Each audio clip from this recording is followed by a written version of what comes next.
DC এনকোয়েস্ট হয়েছে, video photography হচ্ছে, আর একটা এখানে বাকি আছে।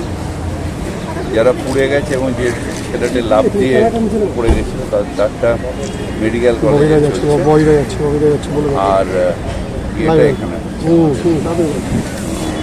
বাদবাকি আমাদের আর্জি করে হচ্ছে।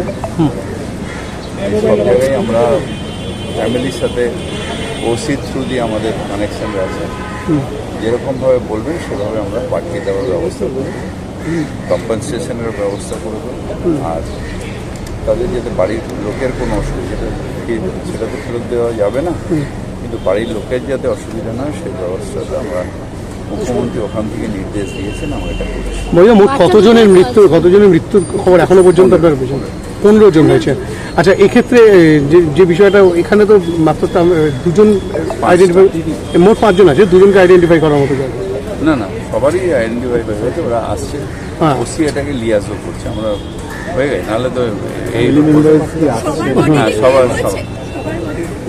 হ্যাঁ অনেকে আসতে পারেন না, তাদের আমরা ওই এতে রেখে দেবো, দিস ওয়ার্ল্ড রেখে দেবো। আসলে আমরা পুলিশের দায়িত্ব হচ্ছে যে ওই বাড়ির লোকেদের সাথে সেটা আমি বলছি। একটা বিষয় হচ্ছে এই যে ঘটনাটা ঘটেছে, এই ঘটনাটা ঘটার পরে তো স্থানীয়রা একটা অভিযোগ তুলছেন যে ওখানে বেআইনি নির্মাণ হয়েছিল এবং সেখানে বার তৈরি হচ্ছিল। এই বিষয়গুলো নিয়ে কিছু বলুন। বার আছে না, এমনি বেআইনি নির্মাণও ছিল, বেআইনি নির্মাণও রয়েছে। সব জায়গায় আমি দেখি একটা অদ্ভুত জিনিস, ঘটনা ঘটার পরে কেন এত হয়? যখন নির্মাণ করছিল বা নির্মাণ হয়েছে তখনই কেন কোনো কমপ্লেন আসে? সেটা কাশ্মীরেও তাই। সব কিছু পরে, টেরোরিস্টের বাড়ি যদি তুমি জেনেই থাকো, পরে কেন ব্লাস্ট করলে? আগে ব্লাস্ট আগে আগে আগে কেন তাদের সবাইকে ধরে নিলে?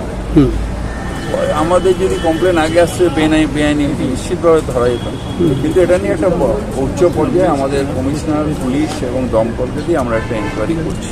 দমকল মন্ত্রী তো বলছেন যে এখানে শুধুমাত্র যে দমকলের দেখা তা তো না, পুরসভার দেখা উচিত, পুলিশের দেখা উচিত, সেগুলো ওরা দেখেনি। এই হ্যাঁ, সেটা কার গাফিলতি না গাফিলতি, এখন আগে আমাদের যাদের হারিয়েছি তাদের পরিবারের কাছে তাদের তুলে দিয়ে তাদের আগে শেষকৃত্য হোক, তারপর আমাদের যেগুলো প্রসেস, অর্থাৎ ওখান থেকে স্যাম্পল নিয়ে কি বলে ওটাকে